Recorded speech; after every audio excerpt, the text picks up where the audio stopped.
I'd like to give you an update on 1207. For the last couple of weeks, I have been talking with Mel Watt, the chairman of the Monetary Policy Subcommittee, in dealing with 1207. And it seemed like they were reasonable discussions, but I never expected a whole lot to come from this. I've never expected as much support from Mel Watt as I believe I can and hopefully still get from Barney Frank. But the way the process works is a subcommittee does get first crack at it. What happens in the full committee is a different story, and we don't know exactly what will happen. But there's no doubt that Mel Watt is not interested in 1207. And I don't think he's all that bashful about speaking for the Federal Reserve, because that was in the conversation quite frequently, that he was trying to satisfy all parties, including the Fed. But that shouldn't surprise any of us. They are very, very powerful and very, very influential. But when he took 1207 and marked it up and sent it back to me, obviously it was something I could not support. Although there were two items in it that were rather minor that both he and I have agreed to, but it's not as significant as it should be. The one part, though, was having a time frame on when we could look at certain procedures of the Federal Reserve, and that was accepted. But the fact that they took away the audit itself, those numbers don't mean a whole lot except in one area, and that's dealing with the 13.3 lending facilities that the Federal Reserve has more or less conceded that they're going to have to reveal what has happened there. But that is minor. Matter of fact, 1207 doesn't even mention 13.3. We're mainly talking about an overall audit of overall policy, of monetary policy and arrangements overseas. So that, ironically, actually helps the Fed, putting a time limit. I believe they more or less has conceded that we will get to know what's happening with their lending facilities.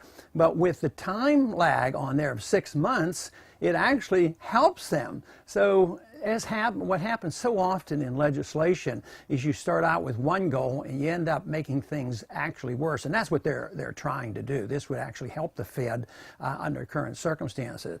So my job and our job is to stick to what we want, and that is a true audit. Now, it is likely to come up soon. Next week, we're supposed to start working on the overall reform package for all the financial institutions. And because Mel Watt is the subcommittee chairman, he gets to insert his provision in there on what we're going to do with the Fed. Now, when he does that, I will have the opportunity to replace it and amend what he's done with 1207, and obviously I will be doing that. Now, it looks like we have the upper hand, at least on the surface we do. From the Banking Committee, we have all of the Republican members who have co-sponsored the bill, but we have 13 Democrats. So we have a good solid majority in the committee that should support us. But that's not always the way things work. Sometimes people support legislation for political reasons back home, and at the same time, when they have to vote on it, they vote differently when their arms get twisted.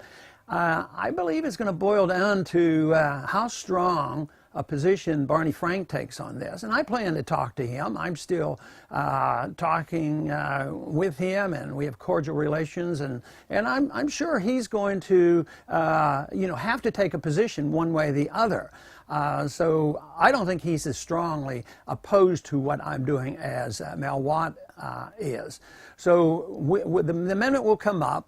So if people can influence their congressman, if you can figure out which 13 are already co-sponsors, they have to be urged. I only urge courtesy and not threats or anything like that the end of the world is going to come if they don't do what you tell them to do.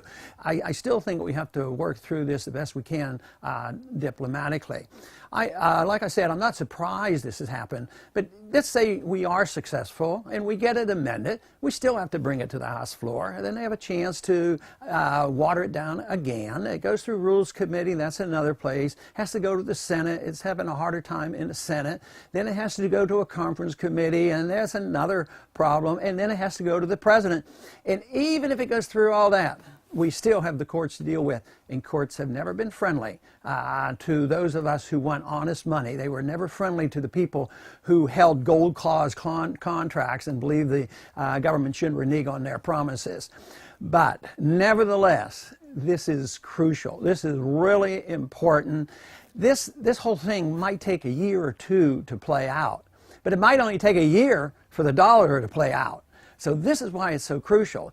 If the dollar doesn't last very long and something has to come up to replace the dollar or have a new system, we have to be in that debate, and that means we have to pursue this. So it is crucial. Instead of becoming a little bit discouraged with this or think that this is very strange, this is really rather typical. The special interest comes in at the last minute, and this time it's the special interest banks and the big corporations who love to have inflationary programs that finances say the military-industrial complex, and they will have to come to a decision on what they're going to do. So I would say that the process is working as more or less the way I expected. This is going to be a very important week, but the whole issue of sound money and limited government and liberty and the Constitution, actually,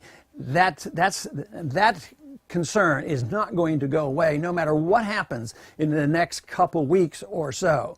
But we will gain a lot of momentum if we can at least restore the language of 1207 in the banking reform bill, which will be in the House committee next week.